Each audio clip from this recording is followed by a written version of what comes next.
बिस्मिल्लाहिर्रहमानिर्रहीम। अस्सलामु अलैकुम वरहमतुल्लाहि वबरकतुह।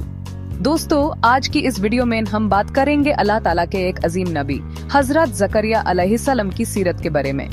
उनकी जिंदगी दुआ, साबर, रहमत, नेक औलाद और आखिर में शहादत से भारी हुई है। ये कहानी सिर्फ एक नबी की जिंदगी नहीं, बल्कि हर मुसलमान के लिए एक बड़ा सबक है। हजरत जकरिया AS बनी इजराइल के नबी थे। AAP हजरत यहया AS के वलिद थे और हजरत मरियम AS के सरपरस्त भी रहे। कुरान मजीद में कई जगह उनका जिक्र आता है, जिनमें सूरह आले इमरान और सूरह मरियम खास तौर पर शामिल हैं। AAP बहुत सादगी पसंद, मुटकी और परहेजगार नबी थे। आपका हर लम्हा अल्लाह की इबादत और उसकी याद में गुजारता था। आपकी जिंदगी का सबसे बड़ा सबक है सब्र और दुआ पर यकीन रखना।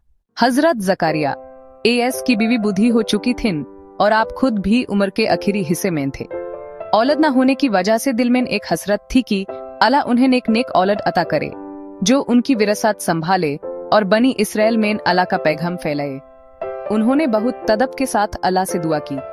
कुरान में आता है, राबे मुझे अपनी तरफ से एक नेक औलाद अता कर, बेशक तू ही दुआ सुनने वाला है। सूरह आले इमरान 38। अल्लाह ताला ने उनकी सच्ची दुआ को कबूल किया और उन्हें एक बेटा अता किया, हजरत यहया AS। हजरत यहया AS बचपन से ही नबुवत के लिए चुने गए। वो बहुत परहेजगार और सख्त परहेजगारी की जिंदगी गुजारते थे। उनके बारे में कुरान कहता है, ए यहया किताब को मजबूती से पकड़ लो। सूरह मरियम 12। ये अल्लाह की रहमत थी कि हजरत जकरिया AS जैसे बुढ़े नबी को इतनी प्यारी और नेक औलाद मिली।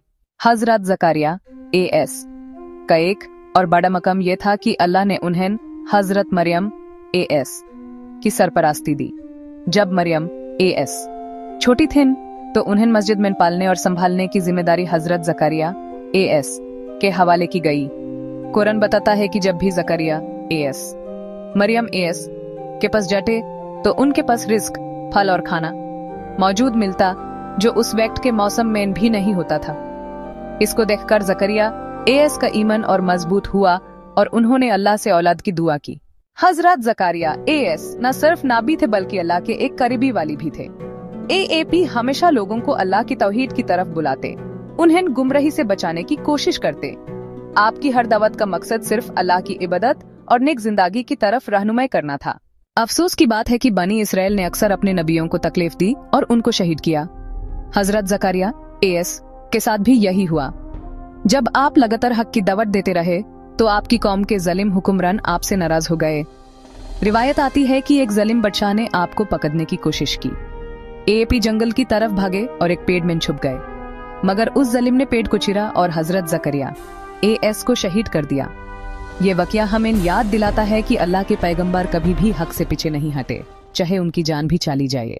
हजरत जकरिया AS की जिंदगी हमें कई अहम सबक सिखाती है। पहला, दुआ पर यकीन, चाहे हालत कैसे भी हों, दुआ कभी नामुमकिन नहीं होती। दूसरा, सब्र, मुश्किलात और तकलीफों में सब्र ही ईमान की असली पहचान है। तीसरा, औलाद की तरबियत, नेक औलाद सबसे बड़ी नेमत है और उसका सही इस्तेमाल दीन की खिदमत है। चौथा, हक की दावत, हक की राह पर डेट रहना और लोगों तक अल्लाह का पैगाम पहुंचाना हर मुसलमान की जिम्मेदारी है। पांचवा, कुर्बानी, अल्लाह के वाली और नबी अपनी जान तक कुर्बान कर देते हैं, मगर हक को छोड़ते नहीं। दोस्तों, हजरत जकरिया AS की सीरत हमें सिखाती है कि इंसान को हर हाल में अल्लाह पर भरोसा रखना चाहिए, दुआ करनी चाहिए और सब्र के साथ उसकी राह पर चलना चाहिए।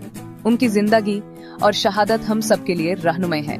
अगर आप हजरतन और नबियों की सीरत पर और वीडियो देखना चाहते हैं तो चैनल को सब्सक्राइब करें और बेल आइकन दबाएं। और ज्यादा मालूमात और तफसील के लिए डिस्क्रिप्शन में दिए गए लिंक पर जाकर हमारी ब्लॉगर वेबसाइट कुरान का पैगाम जरूर देखें। जज़ाकल्लाहु खैर।